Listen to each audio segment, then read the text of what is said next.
All right, welcome everybody. Let's see. I'm just going to check first session of the day, so always have to double check these things and make sure folks are coming in. Oh yeah, looks like the room is filling up. Just want to be sure if you all could just say a hello, maybe post where you're coming in from. Everybody in the chat, feel free to just jump in there. Oh yeah, and there's Lisa. Thanks, Lisa. Great to see you in here. All right, welcome everybody. The Accessible and Inclusive Design Conference produced by the Training, Learning, and Development community. Excited to have you. We have over 700 people registered for this event. And this is just an important event, just like we did last year for AIDC 21. We just felt like folks in the community, we really believe that we needed to continue to bring content about accessibility and inclusion to the L&D community. And so here we are, and we have a fantastic set of speakers to share with you and enjoy together. And before all of that gets started, I just want to thank our advisors that really helped put this event together. Kind of leading the group was Kayleen Holt. Thank you, Kayleen. She's in the audience. Devin Torres, huge help. Bridget Manley, oh my gosh, did so much. And Gwen Navarrete, Clapperich. Thank you so much for all of you for working hard to bring this one together. I think it's going to be fantastic. And of course, all of the speakers that you're going to be meeting today and tomorrow, thank you so much. And then ID Lance, who has paid to be a sponsor for this event. Really glad to have ID Lance once again part of the event. And so with that, I want to introduce you to Diane Elkins, who is the co-owner and co-founder of Artisan Learning. Diane was at this event last year as well, and had a fantastic presentation. We were trying to go for different speakers for this one, but then Diane's topic, Diane and Amy's topic, was so fantastic that we're like, oh man, we just cannot pass that up. And Amy should be on at some point soon, so we'll see her. We'll see her on screen too. And with that, Diane, I'm going to go ahead and just hide myself from the screen and let you take over. Okay, fantastic. Welcome, everybody. We're going to start off with a game called This or That. If you've never played it before, I'm going to throw out an either or question. And in chat, I want you to tell me what your preference is. Okay, so just a quick, simple answer. So if you are using social media on your phone, do you hold it landscape or portrait? This or that, let me know in chat. As my partner in crime, Amy Morrisey, joins me. Am I here? Am I here? Can you hear me? I can hear you. Can't quite see you yet. Can't quite see me yet. That's okay. I am a portrait person. Got it. So am I. Okay. Next question. If you're watching a video, closed captions on or off? Oh, this one depends for me, but most commonly off. Yeah, for me, it's off unless I'm watching Broadchurch, because that lead detective you cannot understand. Okay, third question. If you're reading a book, physical paper book or an ebook? That's just mean. I'm old. Paper. Ebook all the way. Ebook all the way. Okay, and then the last one, if you go to a class, front row or back row? Oh, 100% front row. I've done this for too many years not to be kind to the speaker. Please come to the front row, everyone. I'm a back rower. I am. Honest. I am. So we all interact with content differently. We all interact with technology differently. And for Amy and me, with each one of those 4 questions, and maybe with some of you out there, it's about preference. Right. But for some people, it's not about preference. You know, someone might have their device mounted to a wheelchair, and it isn't quick and easy to just switch from portrait to landscape orientation. Or it might be impossible for someone to listen to a video, and so the closed captions are essential. You might have somebody who has trouble reading, and so an ebook is better because they can make the font bigger, or they can use text-to-speech to read it to them. Or someone might sit in the front row so that they can better hear or see the speaker and slides, You might have someone who really needs the back row because they need to get up for any number of reasons, or maybe just traveling that extra bit to the front row is a burden. No, I should say not burden, is extra effort they don't want to expend. So okay, fair enough. Go to the back. That's not why I do it, but anyway. So we all have different ways that we interact with content. Sometimes that content is technology based and sometimes it's not. And one of the things that we have to consider when we are the folks who are creating content is that we might be designing for a certain preference, a certain assumption that may not be valid for everybody in our audience. So for example, when designing training, we would naturally design for different experience levels, right? We would naturally be designing for different job roles. We'd naturally be designing for people with different educational backgrounds. And as part of your organization's DEI strategy, I hope you're having really great conversations about how to design for different racial backgrounds, different gender identities. And in the same way, we want to make sure that factoring in the diversity of ability in our audience is part of the question. So, hi everybody, I'm Diane Elkins with Artisan eLearning. I'm here with my partner in crime, Amy Morrisey. And I'm going to share my screen to get our slides going. And as soon as I do, I'm going to turn things over to Amy. Okay, ready for you, Amy. All right. So is ability part of your organization's DEI strategy? That's what Diane just asked. And here's the question that I would follow that up with. I'm a designer of learning. Is it my job to decide who gets to get better at their job? I'm just going to have you ponder that for a minute. If I am designing your learning, is it my job to decide who gets to get better at their job? So who am I? That might be an important question. For those of you out there, I'm a white, middle-aged, blonde woman, suburban, access to technology. I wear corrective lenses, and short of an injury or two, I have the use of all of both my arms and my legs. It's easy to design for me. It's very easy for me to design for me, but it's pretty easy for you to design for me. And I'm going to say, I don't think it is my job to say only people like me get to get better at their jobs. And frankly, it's not your job either to do that. And sometimes we don't even realize what we're doing. We don't even realize that we're deciding who gets to get better at their job. It's like the Pink Floyd song says, if you choose not to decide, you still have made a choice. So we're so glad that you've made the choice to be here today, to commit to this conference and to commit to this topic. And we're here to share with you a 5-step model to help you make your e-learning more inclusive. So let's get into that 5-step model. Our 5 steps are: assess the audience, assess the skill, assess the visuals, assess the mechanics, and assess the language.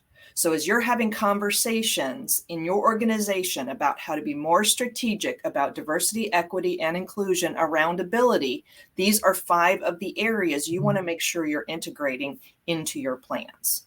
So let's jump into that first item: know your audience.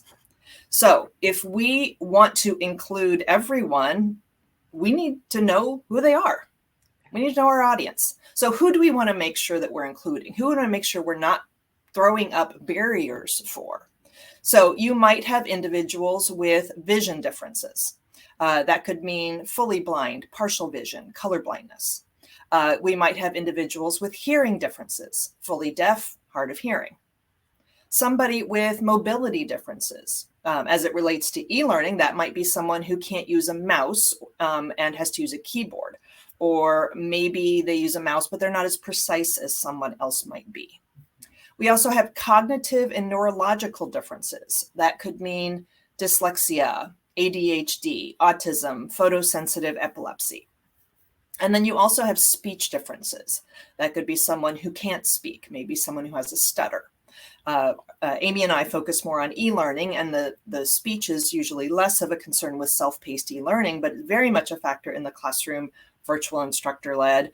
And as we start learning new technologies, it may even become a bigger factor in self-paced e-learning as well. So when we consider all of these, we need to remember that conditions can be full or partial, temporary or permanent, and even situational. So all of these people will interact with your content differently than someone who might have what we might refer to as traditional ability levels. And they navigate the world in a different way, and very often they will use assistive technology. So what might they use to help navigate your courses, your content, your experiences? Well, for someone with vision impairments, they might use screen readers or a screen magnifier. And if you've never experienced a screen reader, I've got a little snippet for you that I'll play. What I'm about to show you is a very short video of a screen reader going through a little bit of Articulate storyline content. Now, for those of you who will be able to see the slide, what you'll be looking at is on the right side is the course. And on the left side is a panel that's going to be showing you the text that the screen reader is reading. So a screen reader is going to read to me what's happening on the slide if I can't see it. So it's going to read any text automatically. And then for any images or other items that aren't just straight text, a screen reader doesn't know what a picture looks like. We're trying to get there with AI, but it doesn't. And so as the developer, let's say Amy was the developer, she would go in and tell the screen reader what to say about those images. So let me play this, and what you'll be hearing is the screen reader talking to someone who would rather hear the information than see the information. So let me play the video. Clickable. Before we begin, tell us your first name, name edit multi-line name. DIE. Next slide button. Slide. A customer calls. Clickable. Hi Diane, I just got my bill and there is a $50 service fee that the rep I spoke to said I wouldn't have to pay. Graphic customer service rep at his compute. Select a response. Okay, so that gives you a general sense of how a screen reader can help somebody who is unable to see your content, and they can still get that information. So becoming familiar with how technology like this works goes a long way towards helping you design and build content that works with that technology. So we've got the next group of folks is for hearing, if there might be some barriers for learning if without some assistance, maybe closed captioning, maybe sign language interpretation. For individuals with mobility differences, maybe they use a keyboard instead of a mouse. Maybe they have an eye tracker that tracks their movement, or perhaps even like a pointer beam, like the red beam on one of those PowerPoint clickers that they can point to something on a board that indicates what they want to do. Or maybe they operate with voice commands saying, click submit, and they say click submit, and the course clicks the submit button. For cognitive differences, maybe somebody might use style sheet overrides. If you're not familiar with what that is, here's an example. Here I've got a screen capture of a website. This happens to be from an ATD conference. And the text is pretty straightforward. It's like a Verdana or Tahoma, just a pretty standard font, pretty standard website, nothing very special there. But one of the things that someone who might have some challenges either seeing or reading is a plugin called Helperbird is one example. And so I could put this plugin here on my computer and then on my browser, and then that's going to let me change the fonts to what works for me. So here I have the same website, but now it's using, oops, there we go. I didn't turn off my Slack notifications this morning. Go Diane. So if now I lost my train of thought. So the font is called Open Dyslexic, and it's heavier on the bottom of each letter, and it's easier for many people with dyslexia to read. So this is just one example of a technology that someone might use to help them be really successful in consuming content, especially electronic content like this. So, and then if we have somebody who has differences with speech, they might perhaps use a text-to-speech generator where they type information and an automated voice reads it. So the more we know our audience and how they interact with our content, the more inclusive we can be. We have to know our audience. Okay, so call me a contrarian, Diane. Contrarian. I knew you would. I'm going to say, I love what you've just shared. I really do. And I agree with all of it. But I'm going to give a tip that says, don't pretend to know your audience. So we need to know our audience, but we shouldn't pretend to know our audience.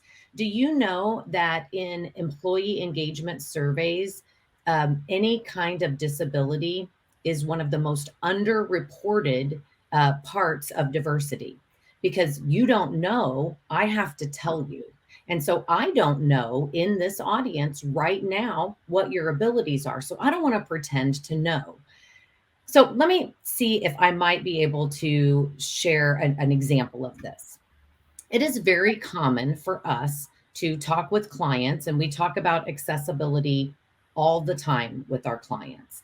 And we'll say, we'll talk to them and ask them, is this something they're interested in for their course? And they'll say something like, right.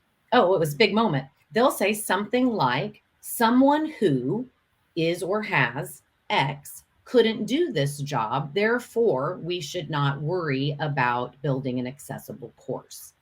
And I'm going to take a little bit of exception to that. Someone who has blank couldn't do this job. So for example, someone who doesn't see well couldn't bag groceries at the market. Someone who has a learning disability couldn't work on a manufacturing line. You get the idea. Someone who has lost the use of their arms couldn't perform CPR. We hear it all the time. We can fill in this blank a million different ways. But we have to be very careful about what we say people can and cannot do, particularly when you're sitting in my seat of, a middle-aged white woman who wears contacts. I mean, I don't really get to say that. So we have to be very careful. When somebody says something like someone with a sight impairment can't bag groceries, I always think, well, ask Helen Keller if she could bag groceries. So that might be a little something you want to consider. Ask Helen Keller. I need a volunteer for a quick activity. So if in chat you would say, yes, me, I need this person though to have pretty good eyesight, close to 20/20 vision. So is there anybody out there who'd be willing to play with me for just a moment? It's easy. Give it a second. And then Diane, you're up. If nobody. Teresa's up. Teresa. Okay, Teresa, we got it. Oh, I didn't scroll enough. Hi, Teresa. Okay, Teresa. I don't believe we can get you off of mute. So we're going to do this in chat, and I have to pay attention to the chat. Diane, you might need to. Yep, I'll watch for you if you like. With assistance counts. Yes. 20/20 with assistance counts, but Teresa is up for us, I believe. And so I'm going to show a picture on the screen for just a minute. This is why I needed Teresa to have relatively good vision. So I'm going to put it up. And so Diane, will you show it for me? Teresa, could you tell me what those are on the screen, what that is a picture of? Okay, Teresa says a French loaf of bread. You are correct, Teresa. You're very good at this. Now, for those of you, for those of you who may not be, who might not have that 20/20 vision, it's a picture of two loaves of French bread, but it's got a blur effect on it. So somebody who has perfect vision still doesn't see this image well. So Teresa, I'm going to show you another one. Can you tell what those are, Teresa? Give her a second. This one's a little harder. It's a little bit harder. She's saying bananas. She is saying bananas. So again, we have taken an image of bananas. We've laid a blur image over it. So Teresa, or anyone can answer this if you want. Teresa says a strong blur. Yes, it is a strong blur. I made it hard. So here's the thing. If you could see bread at this level of blur, and let's say you also even had the assistance of being able to touch that bread and see bananas at this level of blur, do you think you could put those bananas and those loaves of bread in a sack and make sure that you don't crush my bread with those bananas? Could you do that? Maybe even if you needed a little accommodation. Sometimes we need a little extra combination. A combination. She says yes. She put a few question marks. Now, let's just say from an ability standpoint, we think that we have the ability to put the bananas in first, the bread on top. Okay, she just needed to get her glasses. Now, this is the most important part of this whole activity, Teresa. I'm going to ask you one more time if you can see what is on screen. So Diane's going to show us something. Can you read this slide, Teresa?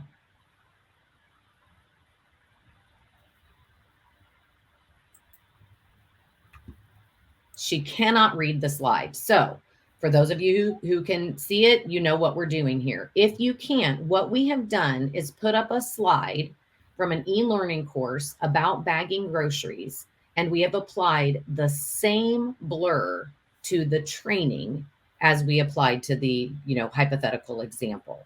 So in other words, Teresa is telling me that if she had a sight impairment that replicates the blur on a PowerPoint, if she had that, she could do the job.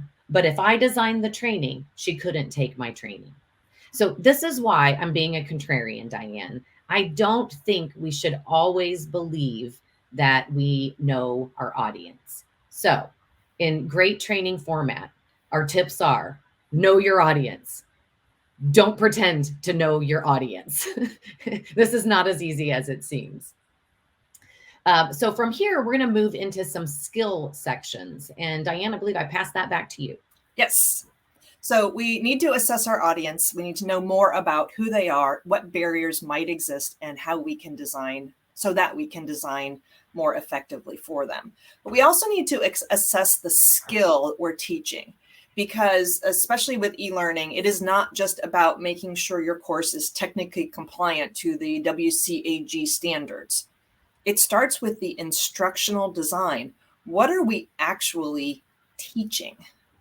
So we need to consider how somebody would perform the task.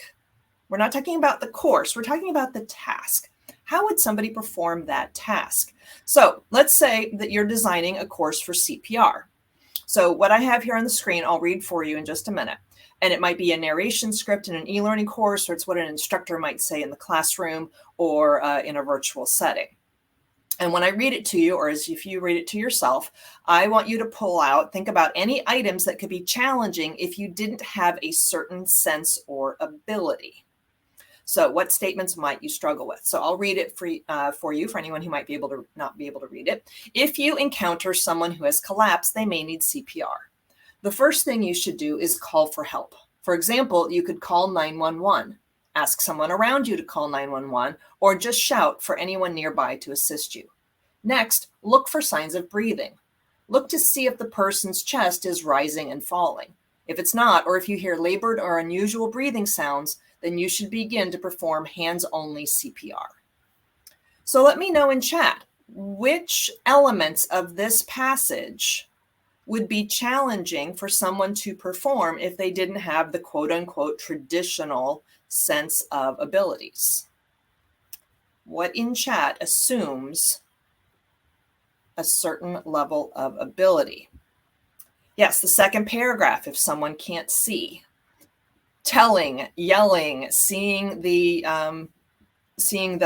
chest rise and fall, whether someone can speak, look for this, even just the ability to physically do hands-on CPR.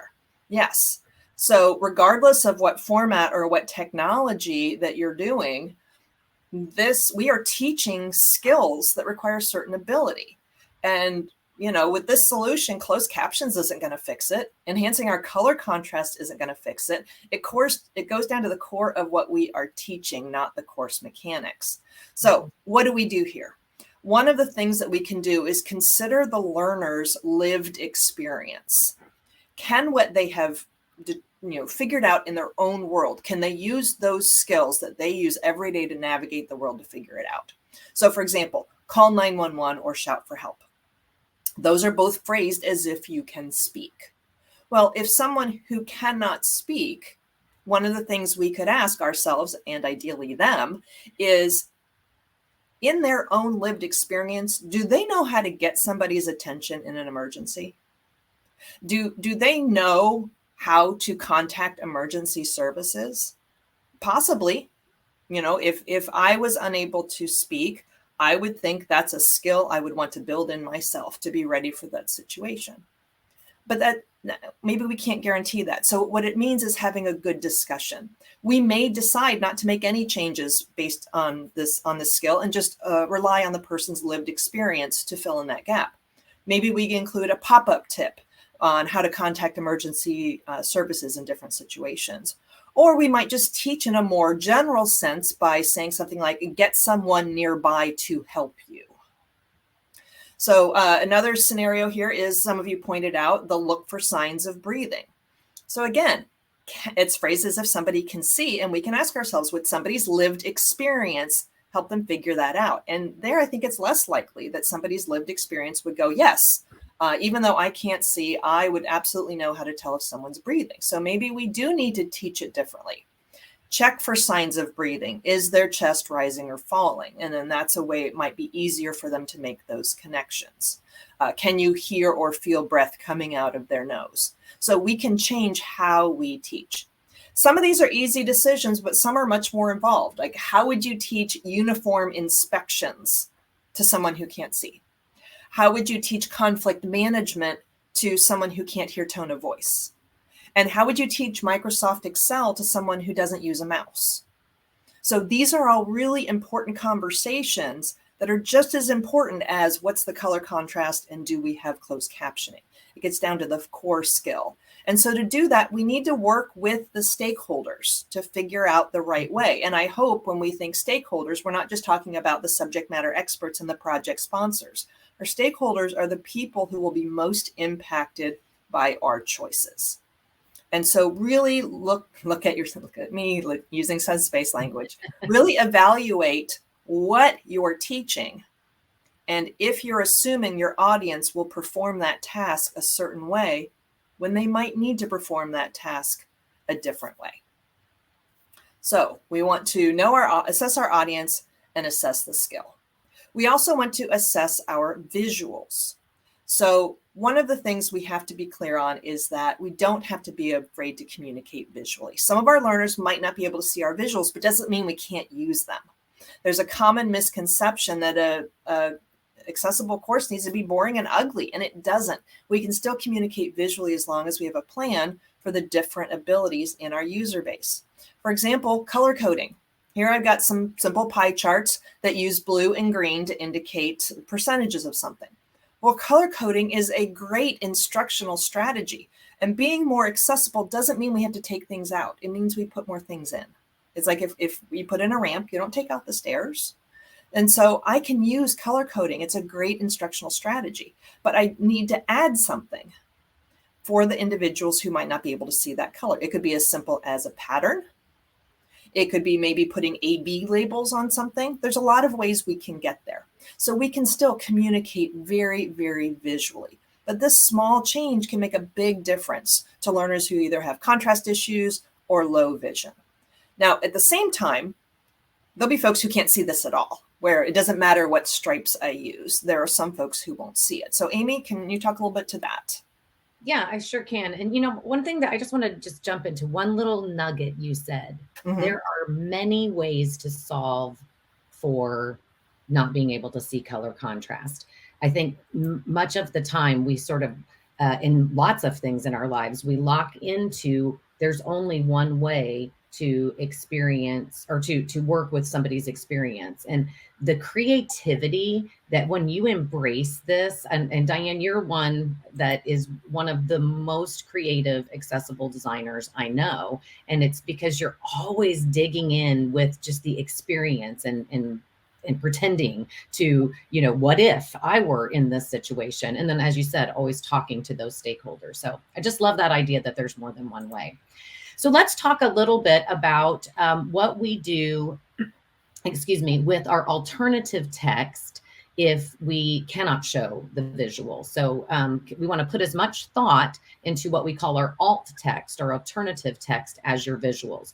If you're new to the accessibility design space, you probably have seen alt text lots of places anyway. For example, Microsoft PowerPoint is getting so good at just trying to tell us, you need to care, look at this, pay attention. So alternative text or also audio description is something that we can use for visuals. This is a tool that we can use in our PowerPoints and our e-learning courses to give a description, to describe the visual for the learner who cannot see it, or who may require that assistive technology that Diane spoke about earlier, that screen reader. So let's work through an example, because knowing that alt text exists doesn't mean that we're good at it yet. So there is an image on the screen, and our job, and I'll tell you what the image is, I promise, but our job as a designer is to describe this image, to give it alt text, so that a person who cannot see the image can have the screen reader describe the image for that person. If you're good at this and you want to play along and do some alt text in chat, I think that would be kind of fun for others. I'm not going to be able to walk through every one of them and keep us on time. But here's the thing that I would say. There are lots of ways we could describe this image. We could describe this image and we could say something like busy man. I don't think that's enough. I don't think that really tells us what we're trying to accomplish. We could be very literal. We could say something like a man in his 30s with a blue shirt. His right pointer finger is pointing upward. His left hand is open palm up. There are 6 other hands, each with an implement. You get the idea here. This is ridiculous. Could you imagine that screen reader reading that? And I still haven't been helpful yet, with my alt text. We may be able to do something like a man with 6 arms in his face. Can you imagine what that would seem like? And close your eyes. A man with 6 arms in his face. I don't know what that means. So the idea here is to when we write good alt text, is to say, what is the most helpful part of this image, and how can I explain it in a way that helps somebody who cannot see it? So maybe I say something like, a person struggling to balance the needs of everyone demanding his attention. Very different from alt text being describe the picture, right? I'm describing the context of the slide, why I chose this picture to create that sense of immediacy, that sense of struggle that person has. So I want you to think in terms of that context, that learning point as you're describing alt text. Now, I mentioned audio description, and I don't have an example of that here today, but audio description is a way that we can write in descriptions, and they're just read as narration when we're watching a video. So the video's regular words would play. Like, for example, if we were doing this right now, you'd be hearing my voice, and then an alt description might say something like, woman in a webinar moving her hands or something. That's not very good context, but you get the idea that you're listening to it as you're listening to the narration. So that's what audio description is. This is not only important in e-learning. Diane and I both have tripped over our words a little bit today, because it is very common for us in environments like this to use language that isn't always helpful to the people in our audience. So Diane, would you show the next image? There are many times when I have an image in a session like this, and I might say something like, you might have noticed these scooters around town. On my way to work this morning, I was impressed that they were lined up off of the sidewalk. Okay, we really still don't exactly know what's going on. So instead, what we want to do is casually describe pictures. We don't have to do what Diane and I have had to do because we're in an accessibility seminar where we're saying, here's what we're doing. I could easily in this course say, as I was walking to work this morning, I was pleased that all of the scooters that are around town so often are thrown on the floor in the middle of the sidewalk. This morning, I saw some that were lined up. I don't even have to say that I'm talking about an image. I am talking about an image, but I don't have to say that I'm talking about an image, but I'm still being mindful of those visuals that I'm sharing along the way. If you are doing this, the other thing you're doing is that you're helping people recognize themselves in your courses. And we do this. So Diane mentioned it at the beginning. We do this for all kinds of reasons, but we know that learners learn better if they can understand their direct application, if they can understand that, see themselves doing the job. So it's important for us also to consider our visuals when we're being inclusive. So whether you're using Getty images or other stock photography, I wanted to show you a couple of tips that might help you get your imagery a little more inclusive. As the REM song says, often imagery in stock photos are just shiny, happy people. And so if I type in business meeting and I look at my images, I'm going to get a lot of shiny, happy people at a business meeting. And okay, we've got some different kinds of diversity. I'm glad to see, pause it right there. I'm glad to see, did you see the wheelchair? Yep, so I got that. I tried to back it up and it didn't work. Oh, that's okay. That's all right. We'll see it here in a second. A man in a wheelchair will be on the right-hand side, will come up. Well, if that's the only piece of disability I get, I might go in and just type the word business meeting disability. Now my images have a lot more diversity within them, but so many of them are wheelchairs. What if I put minus wheelchair? Now look at this. We have a person with Down syndrome. We have a person with a crutch of some sort, a person with a prosthetic leg. This is some diversity. This is some good, accessible diversity, sign language being done. And so just using some quick tips on how to search for images will make this process go a lot easier for you to get those visuals in. So we've assessed our audience, the skill, and the visuals. Diane's going to spend a little bit of time on mechanics. So mechanics is where a lot of people really focus, and you'll hear a lot about mechanics over today and tomorrow, and it's a good topic. Things like the WCAG standards go into the mechanics of like, how does it function? How can I make something working with a keyboard? Where do I add alt text in PowerPoint? How do you turn on the closed captions in AirMeet? You've got to know your tools. And so we're looking here right now at the strategic level. So I'm not going to go into the details of how to add alt text in Storyline, but you have to educate yourself on what your tools can and can't do. And we need to do it very creatively sometimes. I'm going to show you a course I'm now embarrassed by. This was a game I did years ago, super proud of. We actually won an award for this course, and it's a grammar game, and you drag the B to the word M or E. First of all, white on yellow, what was I thinking? Like such horrible color contrast. And you have to drag the B, which means I am saying that there is a certain percentage of the population that doesn't get to play my game. All I'd have to do is turn the me and I into buttons, and the B flies to the button. I don't have to give up on the fun. I don't have to give up on the game.